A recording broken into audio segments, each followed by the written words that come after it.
Hi everybody, it's Rosa with Deer Families.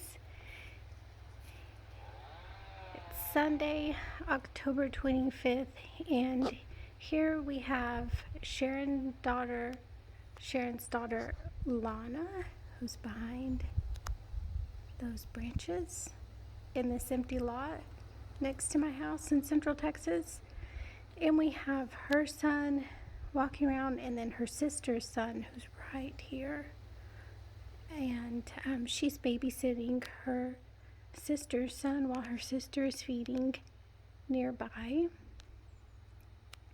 We also have this young buck who's traveling on his own right now.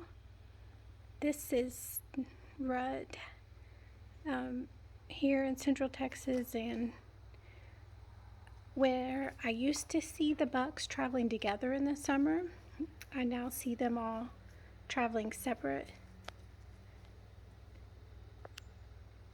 as they're competing to win over the does this season. And the younger bucks like this, they're not heavily participating in rut. They're kind of just still growing up. He's very young. So he just walked by and wanted an apple. So here's Lana. She's coming over to me right now. She's on babysitting duty, and I'm giving her a pear. So the families, as I mentioned in yesterday's videos, the families are really organized and cooperate really well with the adult females helping their sisters out and babysitting while their sister goes in search for more diverse food.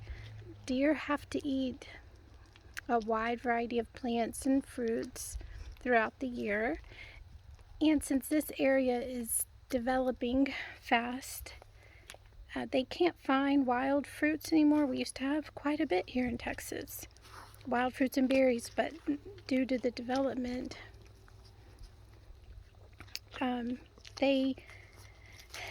somebody is walking up behind him. It's this little buck. She ran off. They're running from the bucks right now. I'm surprised she ran off from him because I haven't seen him exhibit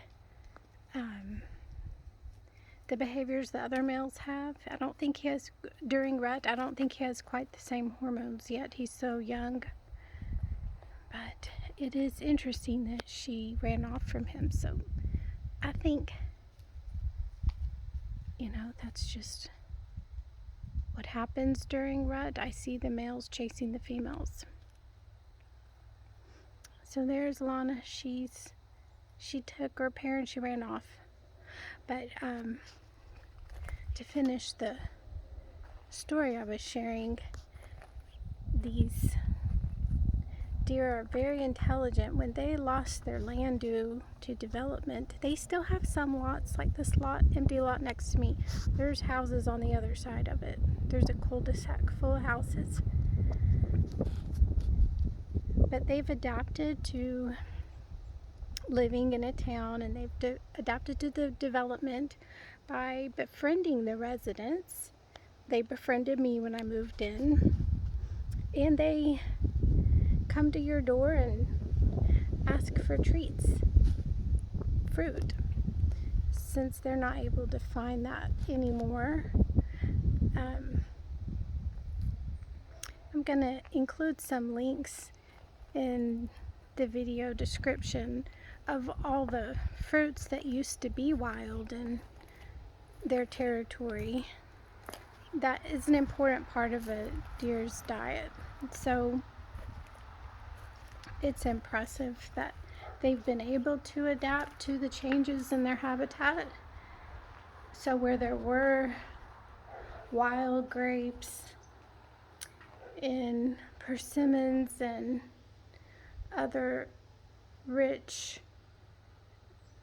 fruits, they have been able to get them from the people's houses by asking for them and befriending the people, which is very very intelligent,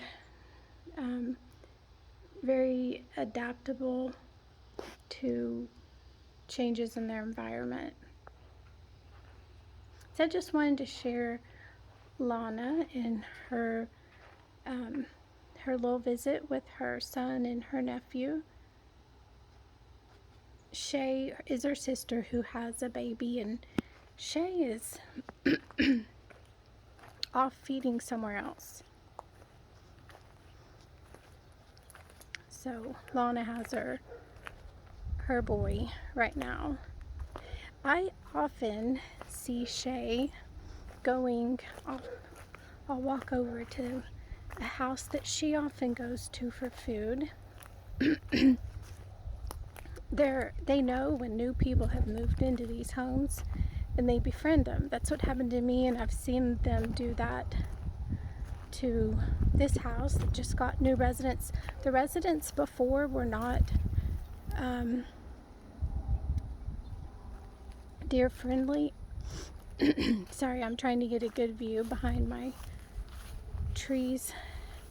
They weren't deer friendly and they weren't feeding them. They had other life concerns.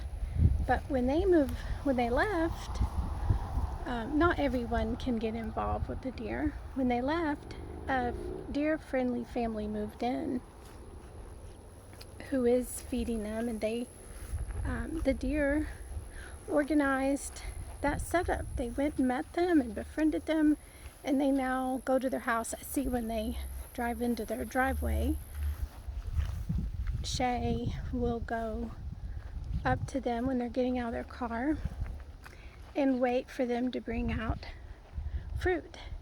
And that's this house right here. I don't want to invade their privacy, but just to show you, just across the street from me, they've got I've heard from other neighbors that the house behind them, there's another house behind them, also feeds them. So they're actually very intelligent and form relationships to get the food they need that is no longer available to them due to habitat loss and development. So that's just a quick little story on how these sisters cooperate and survive, helping each other, babysitting while the others go and get the food they need. So I'll be back later with more information on this whitetail deer family that befriended me here in Central Texas. Have a good day, you all. Bye-bye.